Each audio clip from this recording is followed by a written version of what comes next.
Welcome to the FNO InsureTech podcast, a place where movers and shakers from all points within the insurance ecosystem gather and discuss all things InsureTech. We talk about how technology and innovation are affecting and driving change in the industry. Here are your hosts, Matt D. Fothery, Lee Boyd, and Rob Beller. Hey, podcast world.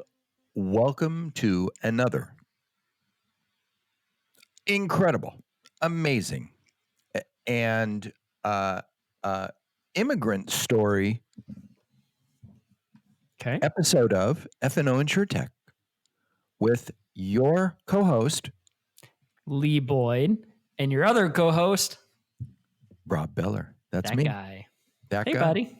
Hey, how are you? I'm great. We've made it to our next episode. Yeah, over 100 of these. Over 100. Don't rub it in. It's a lot. I wonder how many people have listened to every episode. More than one. Beside me. I listen to as a QC. I listen to every single episode before it's published. We have a great episode today. Speaking of the gig economy. Oh, gig economy. Big fan. Big fan. Gig economy. Now, there's something that COVID has taken by the throat and shook around. Oh, yeah. I mean, think about all the things you're doing with the gig economy now. You're getting food delivered, groceries delivered. I mean, they were only really drivers a lot of times, but the gig economy is there, and it's there to help us through this time. I remember early on being in the grocery store and seeing all these people walking around with carts and looking on their phones and, studying their phone, being very involved with their phone and their shopping cart. Very rude. And I didn't realize at the time what they were doing is they were Instacart people, right? Yeah, they were working. They were working. They were buying groceries. They were loading up their cart on behalf of a customer. Right. And now companies like Instacart and DoorDash and whatnot, Grubhub COVID was one of the best things that ever happened to them, if you will, so to speak. Right. And but then there's the other side, the Uber driver, the Lyft driver, black car drivers, anybody involved in tourism and transportation. Right. Professional drivers, devastated. And today we have on one of the people who's involved in insuring that whole segment. Yeah. We have Dan on. Now, I can't say Dan's last name, but we'll have Dan say his last name here in a little bit. Dan is on with INSHUR. He's the CEO and co-founder of INSHUR. And he's going to come on today and talk to us all about the gig economy and how they're getting insurance and his strategic partnerships with Uber and things like that. I'm very excited to talk to him about, what is going on in this space? Where does he see it going? He's a very interesting person with a very interesting and needed technology. Right. And how they've built and are building tech to make it frictionless and easy for the professional driver to be insured, his inspiration around it, and just life in general. I'm excited. Let's hop on into our podcast today. Okay, so we'll stop chatting it up and we'll chat Dan up. And we'll let Dan say his last name. CEO and co-founder of INSHUR. Hey, everybody, we are here with our special guest.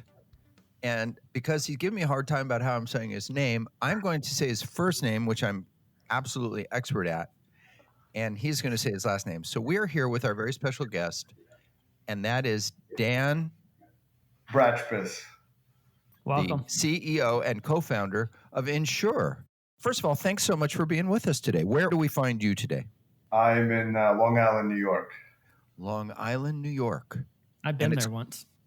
Yeah? What did you think of Long Island? It was long. Not as long as I thought, but it's pretty long. It's long and it's an island. Yeah. Yes? Yeah. Yeah. That's right. You're here not to talk gibberish with us, but rather to talk about INSHUR that you co-founded and that you're the CEO of. That's a big deal. Tell us, what the heck is INSHUR and what do you guys do? INSHUR's an insurance MGA. We're also operating as a TPA right now, and we focus on drivers that power the global economy. So right now we insure lots of rideshare drivers in a few different markets globally. We're live in New York. We also have an MGA in the UK, and we just recently launched a product in the Netherlands as well. So I think we're a bit unique from other InsureTechs in that we were sort of global by design from the very early days. Yeah, that's very unusual and interesting. I mean, you would think that if you started with a U.S. focus, you would, move from market to market or state to state. That's a very unusual twist. Tell us about that. It's a great question. I think we've been focusing on the rideshare opportunity. Uber is a channel partner of ours. We work very closely with them. New York, obviously, is a huge market, followed by London. So it sort of made sense to follow on to London after New York. We have global capacity partners we work with. So Munich Re is a great partner of ours. They provide worldwide capacity. We also work with another capacity partner, Wacom, over in Europe. It made sense. And actually, we love the regulations in Europe. They're very different from the US, and I could talk hours and hours about why. You mean more friendly to your company, so to speak? I don't want to say friendly, but it's different, and it definitely fosters innovation in some respects versus the regulatory model we have in the US with state-based regulation. There's some advantages to being on both sides of the Atlantic. So what is a person when they're going to your app and getting insurance through you? What are they getting? Is it for their personal vehicle just all day long, or only whenever they're driving for a third-party company like Uber? So we provide the primary commercial coverage at all times for drivers in New York, in the UK, and Netherlands. Drivers log onto their platform. They can log in with their credentials on the rideshare platforms. They could log in with their Uber app. We use a lot of the data, traditional underwriting data for pricing and underwriting those policies, along with some of this alternative data we get from our partners such as Uber. And then we provide this primary commercial coverage where we cover the vehicle both for personal use and for commercial use of that vehicle. And there's obviously optional physical damage coverage as well. So is that something that they'll pick every time they start driving, or is it a yearly plan? How does that work? Does it switch on when they switch on and turn off when they turn off kind of thing? It's on at all times, and we have different products. And to your question, Lee, we have annual products in the U.S. and we have shorter-term policies, flexible coverage in Europe.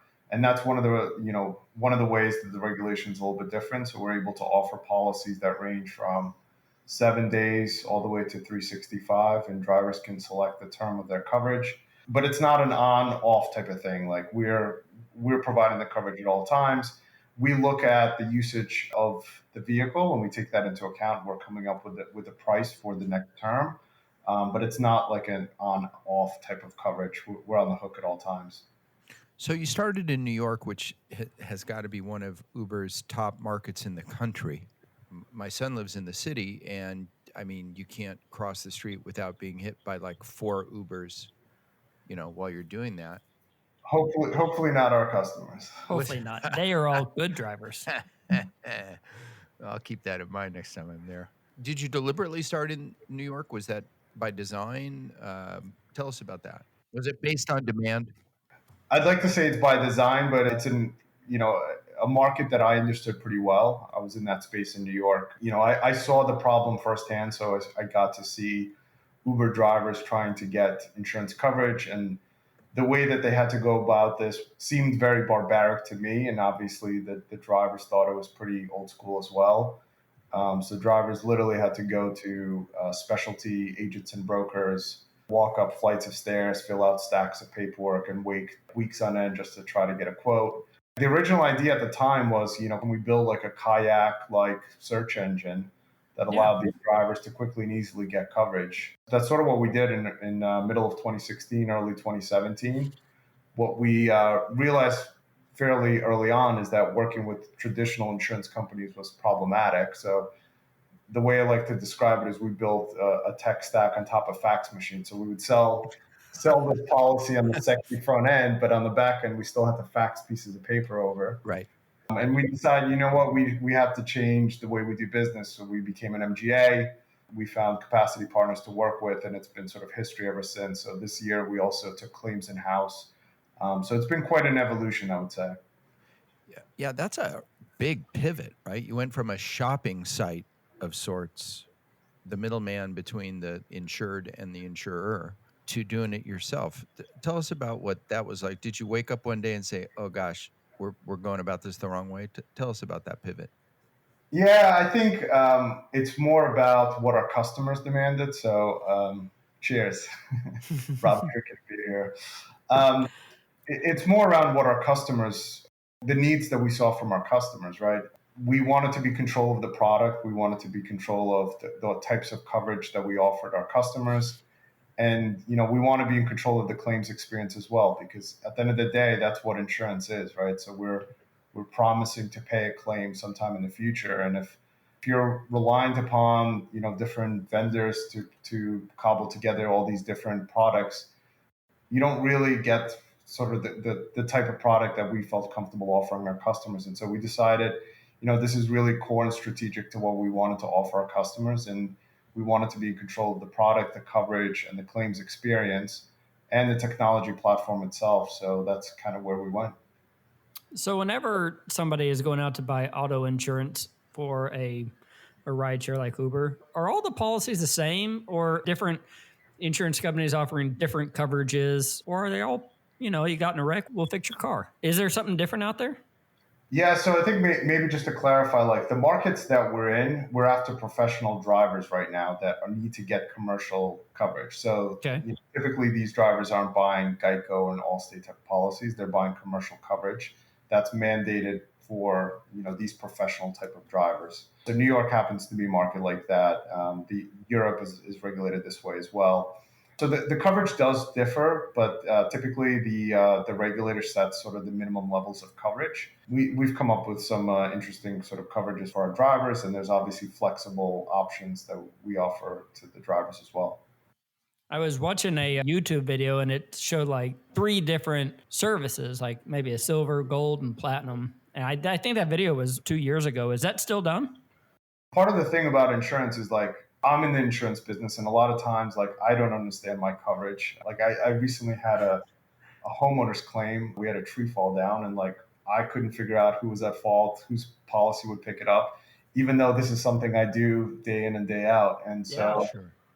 what we try to do is just try to be very clear and simple around what our policy does and does not cover. And so we went with this tier approach where we make it super simple for drivers to understand what is the difference between the types of policies that we offer, and compare and contrast those different coverages. You guys are venture backed, correct? Yes, that's right. And one of your backers is Munich Re. Can you tell us why is that important or special? I know that Munich Re is very active in the InsureTech world. Talk for a minute, if you can, about what it's like working with them and having them on your side, if you will. Yeah, absolutely. So we have a few great funds backing us. Munich Re is one of our partners, both on the capacity end and also on the venture investment side as well. It's a strategic investment on their part.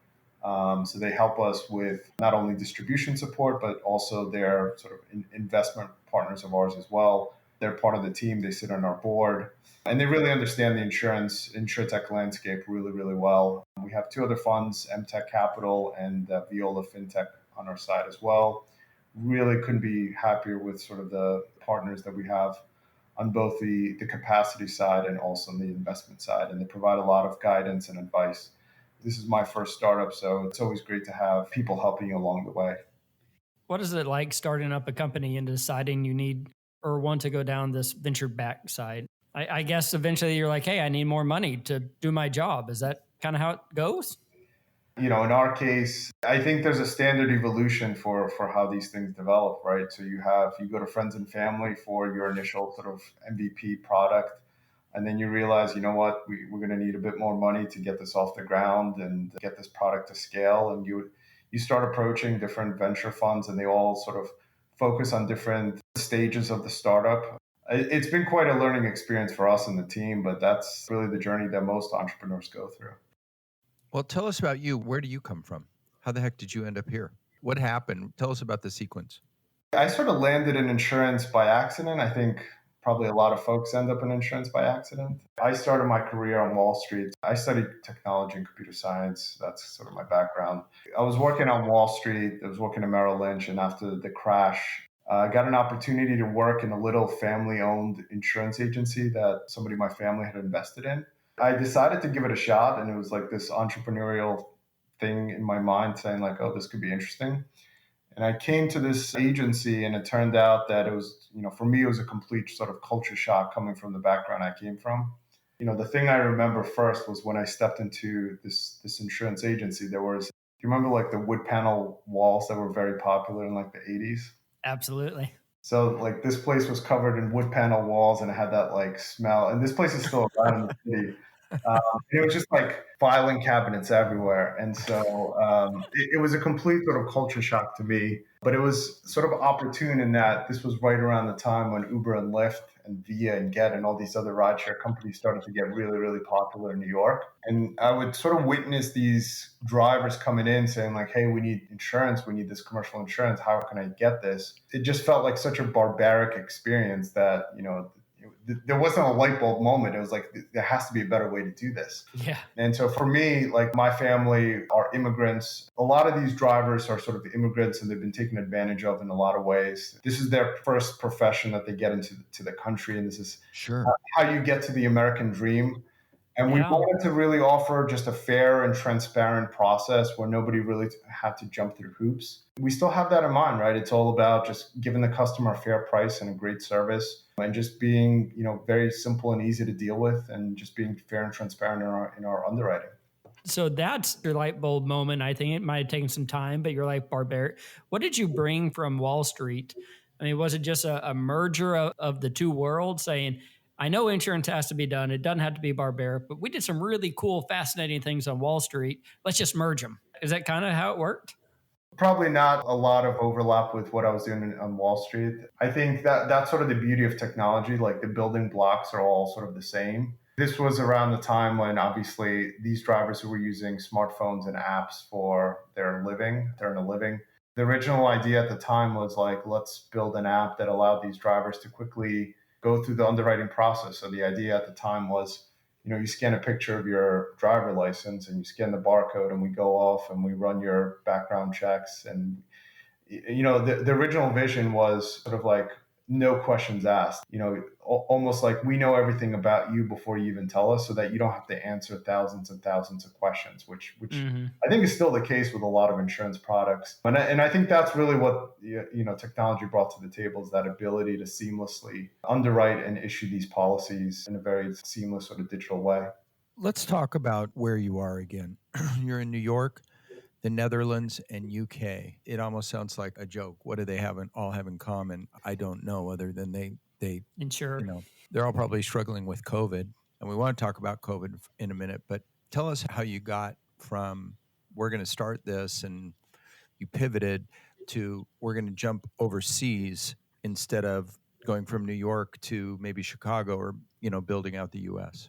For us, it seemed like a very natural progression. My co-founder, David, is based in the UK. So we had a team out there. London is the second biggest rideshare market after New York. So it just seemed like a very logical progression. And we had Munich Re providing capacity for us. And I was actually very interested in sort of the regulatory model that they had in Europe, which is obviously very different than we have in the US. It allows us to really create some interesting products out there. So it felt like a very natural progression at the time. Although looking back on it, I can see how people may say like, oh, that's a little bit weird. To start a company or expand to another country, you have to have people who know how to work internationally, right? International business people. Is that something you knew how to do, or did you have to go out and find people? Yeah, I mean, we sort of figured it out. Again, we had some boots on the ground in the UK, so it wasn't like we were going into completely new territory. But in Netherlands, like we didn't have any folks on the ground. We just hired our first employee there. And it's all about, having a team that can help you launch these products and getting the right advice. And so we've been able to manage those waters. So you're not after like somebody like Lee who, when he has some spare time, he turns on his Uber app and he drives around for 45 minutes and picks up a couple people for a few extra bucks. That's not who you're after, correct? That's not who we're after yet. Right now, we're after the professional drivers that are doing this full time, this is their profession. Okay. Is that how you would define a professional driver, by somebody who has made a full-time commitment to it? Yeah, I would say somebody that does this, 25 hours plus a week, somebody that's relying on this income to kind of put food on the table. Those are the drivers that the current product is for at the moment. But we are looking to expand into a couple of different new verticals. In a few months' time, we're launching a new delivery product for both food and parcel delivery. That's going to be first in the UK, and we'll bring that to the US as well. But really, we're going after professional drivers that sort of power the global economy. So rideshare and delivery fits there. Boy, I just recently listened to a piece on the delivery service world in China.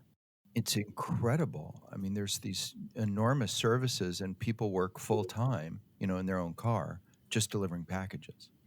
Really? So, oh yeah, I'm sure we'll see that more so in the United States and elsewhere as time goes by. Is that correct? Yeah. Is that going on now? I mean, there's a company just down the street. They have a truck, maybe FedEx, and it's a independently owned FedEx truck.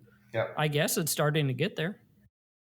Yeah, absolutely. And if you take a look at what Amazon is doing, they're essentially creating these little franchisees where they go off and purchase a fleet of 10, 20 vehicles, and these vans are, I mean, they're in front of my house more times a day than I'd like. And so, I think the pandemic has sort of accelerated the shift. I think the global macro view is that like how goods and people and things move from point A to point B is becoming much more digital. And if we as an InsureTech are able to plug into those different digital platforms and use that data to price and underwrite the insurance and actually make it based on usage rather than just like, oh, you pay $10,000 a year, that's really the end state that we're looking to get to. Yeah, and distribution is an interesting thing. So it must be, I think you said that Uber, or you have a partnership with Uber.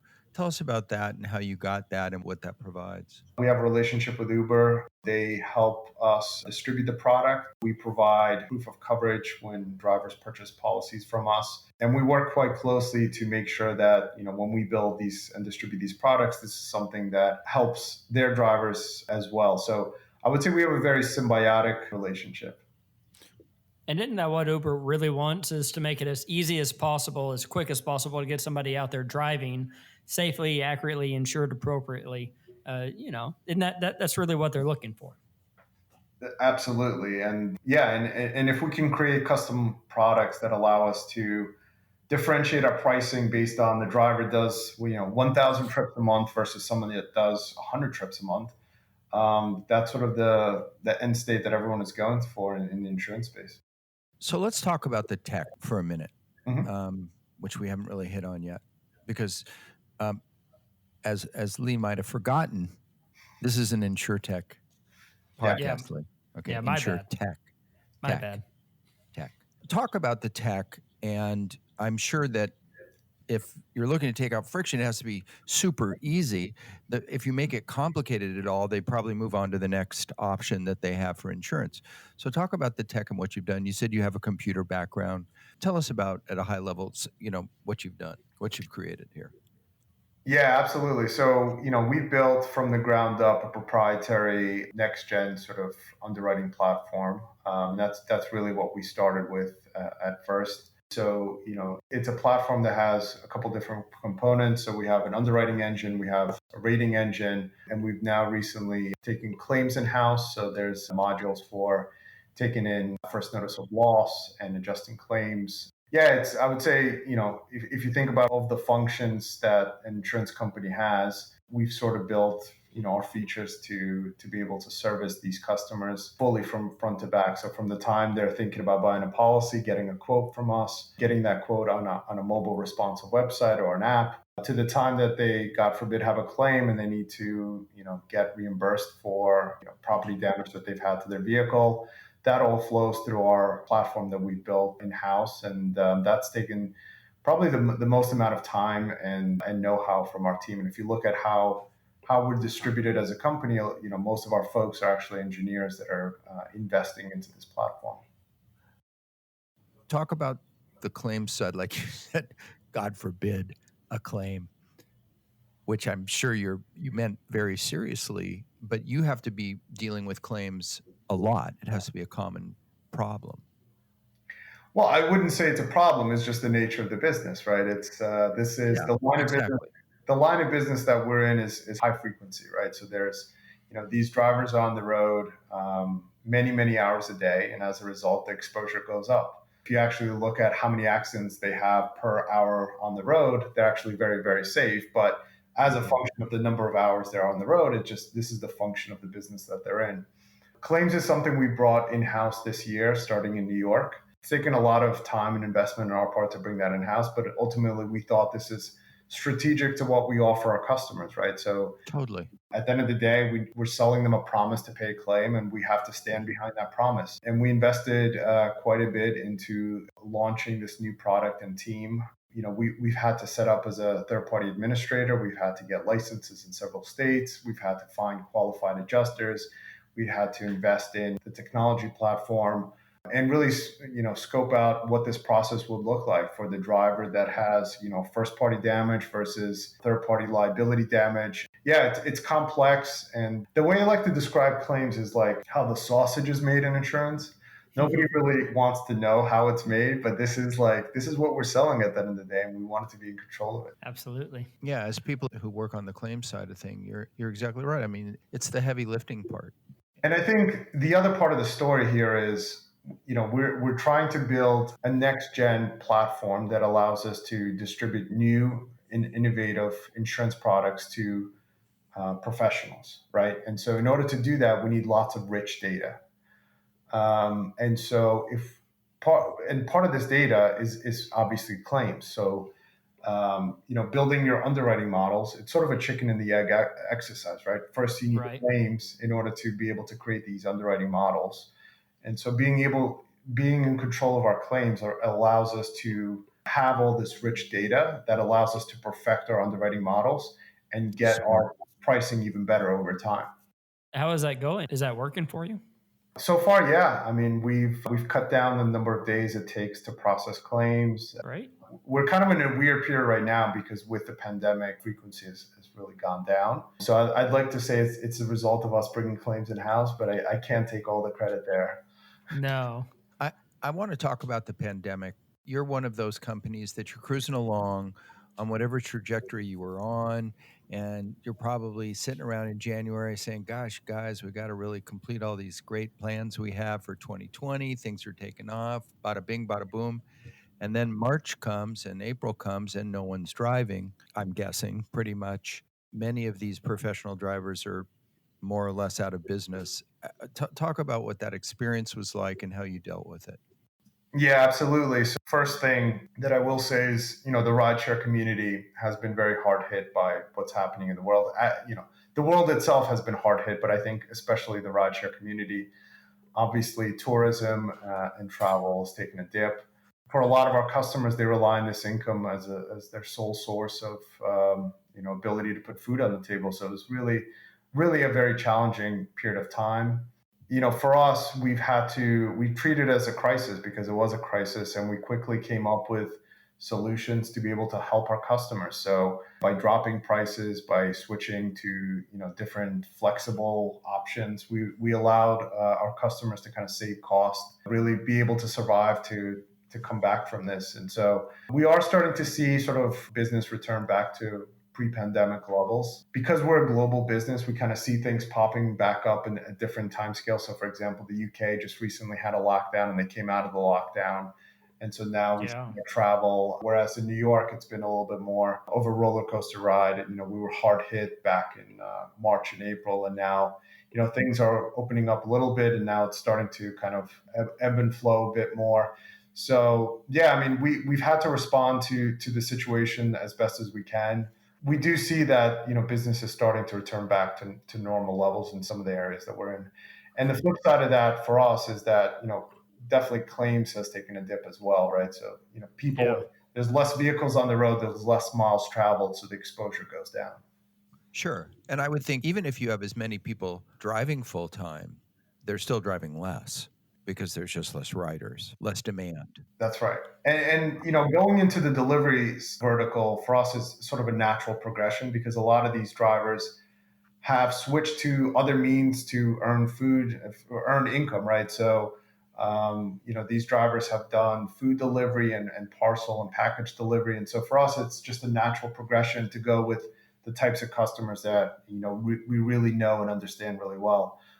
A lot of them have switched to some of these other lines of work to be able to survive during this terrible time.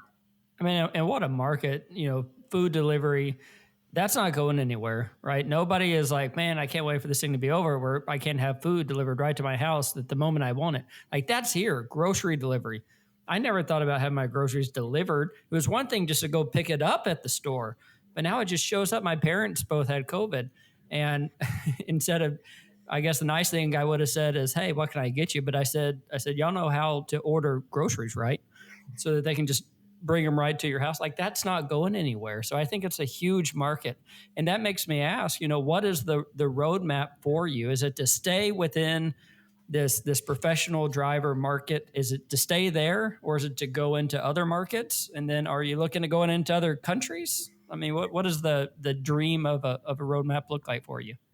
Again, just stepping back a bit, our hypothesis is that the world is becoming much more digital. So how goods and people move from point A to point B has undergone a lot of shift. And we see that in rideshare. We see that with delivery. For us, we're going to be expanding into a number of different verticals in the sort of commercial auto space. So we understand wheels really well. We understand claims when it comes to wheels really well. There's obviously more sort of well-known InsureTechs going after the personal lines market, homeowners, Lemonade, personal auto insurance with Root now as well. We're focused on the commercial line of business quite a bit. And so we'll be launching new products within the commercial auto space. We're going to be expanding geographically and product line as well and investing back into that technology platform that we talked about earlier on. Sure. And gig economy is an enormous boom for the commercial world, for the commercial insurance world, since each individual person is now a business entity, right? Absolutely. If you kind of think about what these commercial lines is, how they're different from maybe some of the personal lines is, number one, most of it is analog. Most of it still requires an agent or a broker. And, that experience I had early on in my career with the wood panel walls, that is sort of the standard normal way of transacting business in the commercial space. It's all about the accord forms and fax machines. And so I think we can build a lot of change and make the process simpler and easier through technology. The other thing difference is it's very fragmented. So in the personal space, you have, Geico and State Farm and Allstate and all these brand name insurers going after these customers. In the commercial world, it's a super fragmented place. And you don't really see like those massive insurance companies. Progressive obviously has a big stake in this market, but it is a lot more fragmented than what you see. And I think we can bring a really quality service to a lot of these small businesses and professionals. Well, listen, we have used up all of our time here, and we really appreciate this. This is so interesting, such an interesting world, and you're such an interesting guy. I mean, we didn't even really talk about your journey as an immigrant to the United States. So we'll have to do that the next time we have you on. When you guys expand to Shanghai or wherever the heck you're going next, who the heck knows? We thank you very much for being with us, Dan, and we're going to let you, and that's Dan Bratshpis. There you go. You heard it right here. Co-founder and CEO of INSHUR. Thanks, and come back and see us again. Thank you. Pleasure. Thanks for inviting me. What a fun podcast that was. Yeah, it looked like a great time on the screen here. In fact, one of the things that I learned from that podcast is we should always have beers during a podcast. Yeah, beers sounds like a weird word to me. Why? Beer. Beers. I don't know. Do you think multiple of beers sounds I guess weird. beer could also be, we drank a bunch of beer. Yeah, we had a lot of beer. We had Can a lot you say of beer. A lot of beer? It could be plural. It could be singular, right? I would like to have a beer, but then you have a qualifier in front of it when you put the A there. Yeah. It's like moose and meese. Mooses? none of this having anything to do with Dan, No. co-founder and CEO of INSHUR. What a great podcast. I was nervous because sometimes when we do podcasts that are a little bit off of our beaten path, hmm I get nervous, but Dan was a great guest, a really smart guy, and a really interesting company. Well, it's a great company, and I love the stories of. Even though he said they didn't have an aha moment, I mean, he went into this antiquated agency with the wood paneling, which is exactly how my grandparents' insurance agency was: wood paneling with file cabinets everywhere. And he said, "There's got to be a better way. There's got to be something different." And sure enough, I mean, whenever you're selling insurance to these technology savvy professional drivers, well, they're not going to drive to the wood panel agency. They need to do it on their phone. They need to be able to get it quickly. And he has a great market. And what a nice guy. What a nice guy. You know, we had Bold Penguin on recently, and we've hit more on commercial insurers and commercial insurance, Slice Labs, et cetera. And when you consider what the gig economy is doing to the supply and demand curve for commercial insurance, I mean, every single driver is an independent contractor or a business owner, if you Yeah. will, and they have a need for a policy. So the demand out there is stunningly growing, and a company like INSHUR has hit on that. I think it's important to know too that they're all very, very busy, right? They're not sitting behind their desk and going to call their insurance agent. They're on the road, they're driving, they're moving. They are self-employed people in this commercial world. So they have to be able to get their coverage quickly. And what a disruptive market. And I guess for so long I've thought about the personal side and how it's being disrupted. But it seems like this commercial side has huge opportunity to be disruptive. Absolutely. And it sounds like they're, very tech forward, harvesting their own data now, handling claims, really interesting, and doing it in 3 different countries, not 3 different cities or 3 different states. That's crazy. That's Crazy crazy. talk. Very interesting. So we thank Dan very much for being with us and invite him to come back anytime, particularly if he's buying the beer next time. Yeah. Or beers. Beers or Beers. beer? Well, just one beer because you're the only one who had a beer. Yeah, I did. I had a beer. It's true. Mm-hmm. And I might have another one. What the heck? Yeah, live This a is our little. podcast. I can do whatever the heck I want to. You do whatever you want to. You do Thank you. Lee. Thank you. We thank you for being with us today. Yeah. And thanks to Lee for being with us. And please come be with us next time when we have another fascinating, enthralling, entertaining episode of F&O InsureTech. And with that, we'll say Goodbye, everybody.